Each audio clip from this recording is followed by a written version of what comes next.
Sarah, welcome to the Daily English Show. Today I recommend two videos, Barack Obama's victory speech and John McCain's concession speech. Our kids and grandkids will probably be studying Obama's speech in their history classes, but we get to study it while it's hot off the press. I thought they were both great speeches, very well written and delivered. One of the special things about this election, of course, is that Obama's dad was from Africa, and because of that, in the past, a lot of people wouldn't have wanted him to be president. It's amazing to think that it wasn't really that long ago that Rosa Parks was expected to give up her bus seat just because of the colour of her skin.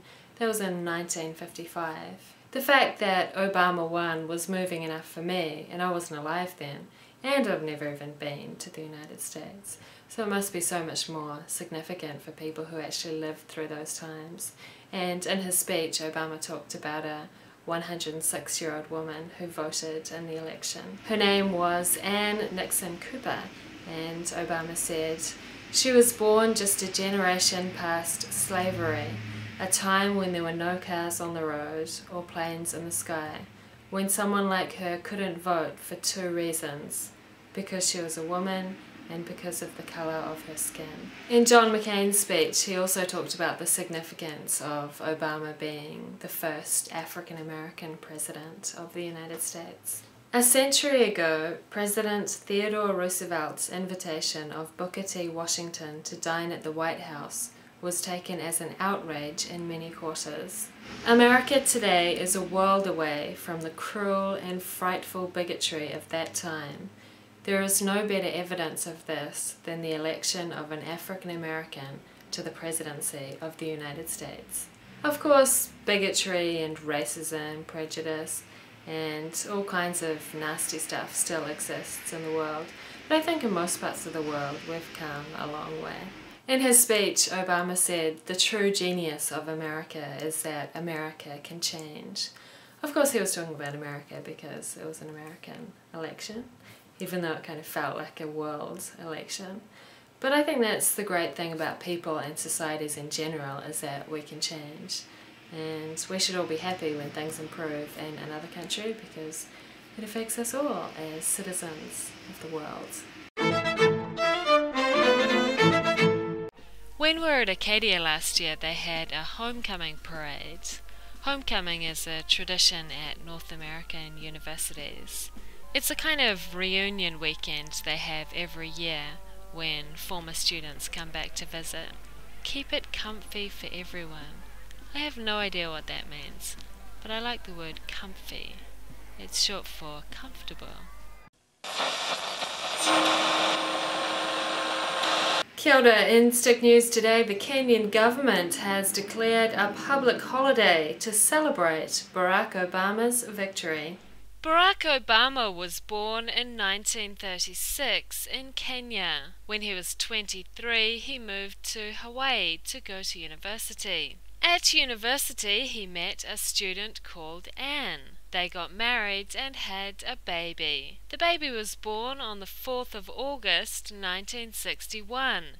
They called him Barack Obama. Barack Obama's parents ended up getting divorced. Then, after studying at Harvard University, his father went back to Kenya. Obama's father had 8 children with 4 different women before he died in a car crash in Kenya at the age of 46. The US president-elect now has members of his extended family living all over the world, including Kenya. CNN reported that people in the village where Obama's father grew up partied in the streets when they found out Obama won. Obama's 86-year-old grandmother Sarah did a victory dance. And the Kenyan Prime Minister said the entire country was proud of Obama's presidential victory. He said it offered hope for Kenya and the world.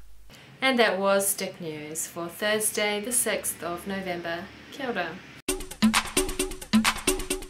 Today's word is unyielding. To yield is to give way to demands or pressure. If something is unyielding, it means it doesn't bend or break when pressure is put on it. So unyielding support is very strong support. This is from Obama's speech. And I would not be standing here tonight without the unyielding support of my best friend for the last 16 years, the rock of our family, the love of my life, the nation's next First Lady, Michelle Obama.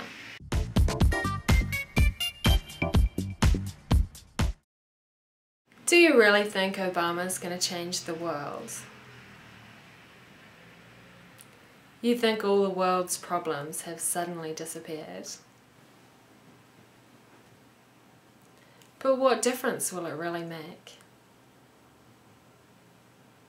Mine hasn't changed.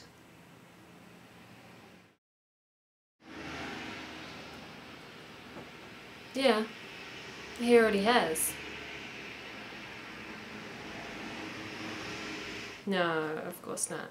But the world has changed. The world changes all the time. Many things. People's image of America has changed, for a start. Well, not everybody's image, but mine has for sure. True or false? Barack Obama was named after his father. True. His parents met when they were university students.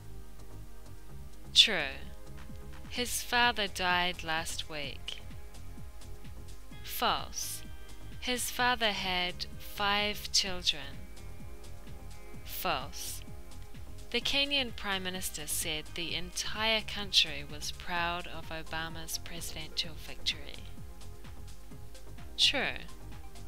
And that was the Daily English Show. See you tomorrow. Bye.